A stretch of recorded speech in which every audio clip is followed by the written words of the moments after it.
प्रिय भैया बहनों, आज हम आपको आपकी हिंदी की पुस्तक में काव्य सौंदर्य के तत्व के अंतर्गत रस छंद अलंकार का पुनःअभ्यास कराने जा रहे हैं। रस छंद अलंकार आप पहले कर चुके हैं, लेकिन आज इनका मैं पुनःअभ्यास करा रहा हूँ। आप इनको एक बार दोबारा देख लें और इनका अच्छी तरह से अभ्यास कर लें। सबसे पहले हम आते हैं रस में। आपके हिंदी के पाठ्यक्रम में दो रस हैं, पहला है हास्य रस और दूसरा है करुण रस।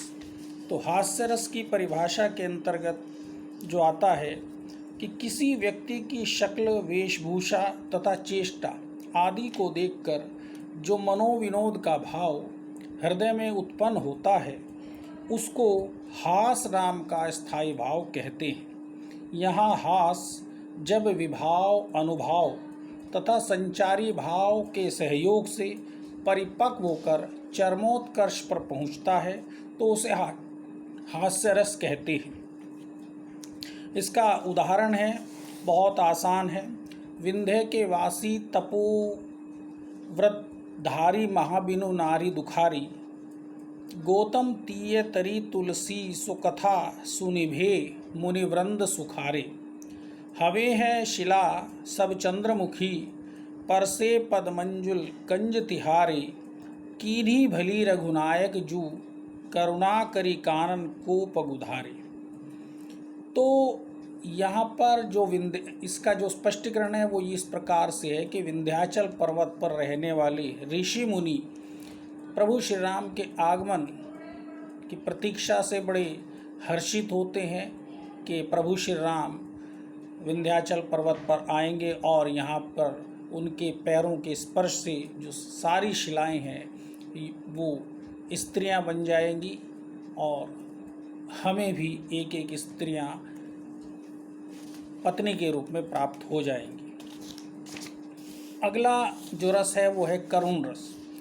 करुण रस की परिभाषा में कि किसी प्रिय वस्तु, व्यक्ति, निकट संबंधी, प्रेमी, प्रेमिका आदि के वियोग या हानि से उत्पन्न दुख अथवा क्षोभ के कारण जो संवेगात्मक स्थिति उत्पन्न होती है उसको करुण रस कहा जाता है। विभाव, अनुभव और संचारी भावों के संयोग से पुष्ट होकर शोक नाम का स्थायी भाव करुण रस में निष्पन्न हो जाता है। इसकी परिभाषा है और इसका जो उदाहरण है वो इस प्रकार है। अभी तो मुकुट बंधा था मात, हुए कल ही हल्दी के हाथ। खुले भी न थे लाज के बोल, खिले थे चुम्बन शून्य कपोल। हाय रुक गया यही संसार, बना सिंदूर अनल अंगार। वात हतलतिका यह सुकुमार, पड़ी छिन्नाधार। तो इस उदाहरण में करुण रस की निष्पत्ति होने के कारण यहाँ पर करुण रस है। आगे हैं छंद। छंद में आपके जो 10वीं क्लास के कोर्स में जो छंद हैं वो दो छंद हैं। पहला है सोरठा, दूसरा है रोला। सोरठा छंद को लेते हैं। सोरठा छंद की परिभाषा में इस प्रकार आता है कि सोरठा छंद दोहे का उल्टा छंद है। इसके पहले और तीसरे चरण में 11-11 और दूसरे और चौथे चरण में 13-13 मात्राएं होती हैं। इसका जो उदाहरण है वो इस प्रकार है। बंदौ गुरुपद कंज, कृपा सिंधु नर रूप हरि। महामोहतम पुंज, जासु बचन रविकर निकर। तो ये सोरठे का उदाहरण है। अब हम आते हैं रोला पर। रोला की परिभाषा इस प्रकार है। रोला भी एक सममात्रिक छंद है। इसमें 4 चरण होते हैं और प्रत्येक चरण में 24 मात्राएं होती हैं। 11 और 13 मात्राओं पर यति होती है। रोला का उदाहरण इस प्रकार है। को पापी ही पंचत्व, प्राप्त सुनी जम गम धावत। बनी बनी बावन वीर बढ़त, चौचंद मचावत। पे तकी ताकि लोथ त्रिपथगा के लट पा लावत। 9 द्वे गनारे होत 3, 5 ही बिसरावत। तो इस प्रकार से ये रोला का उदाहरण है। अब हम आते हैं अलंकार पर। आपके कोर्स में 3 अलंकार हैं, उपमा, रूपक और उत्प्रेक्षा। सबसे पहले हम उपमा अलंकार में आते हैं। उपमा अलंकार की जो परिभाषा है वो इस प्रकार है।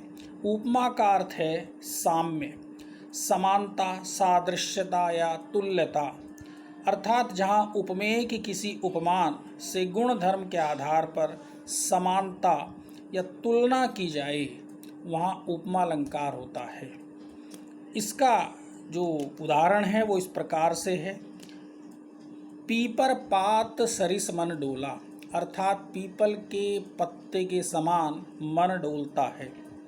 दूसरा उदाहरण है मुख मयंक सम मंजू मनोहर, यानी मुख चंद्रमा के समान सुंदर है। कहने का भाव यह है यहाँ पर समानता या तुलना स्थापित की गई है, इसलिए उपमा अलंकार है।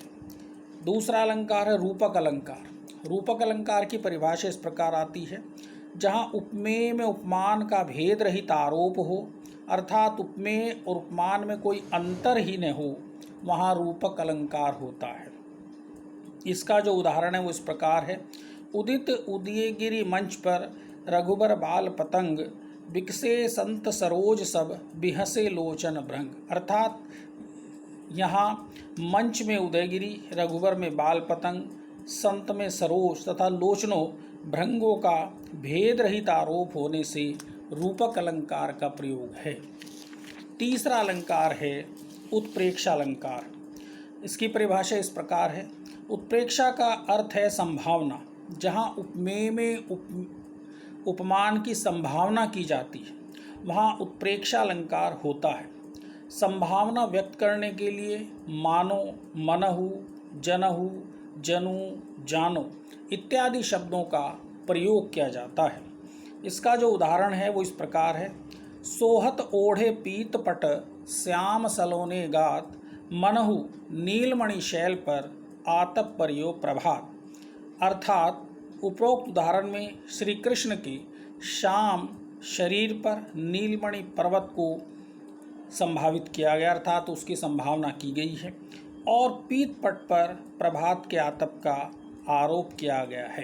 कहने का भाव ये है कि यहाँ पर श्री कृष्ण के श्याम वर्ण के शरीर पर नीलमणि पर्वत पर प्रातःकाल के सूर्य की पड़ने वाली पीली किरणों की संभावना की गई है, इसलिए यहाँ पर उत्प्रेक्षा अलंकार है। तो ये रस छंद अलंकार आपके सामने मैंने प्रस्तुत किए। इनका एक बार अभ्यास आप दोबारा करेंगे। इसी के साथ धन्यवाद।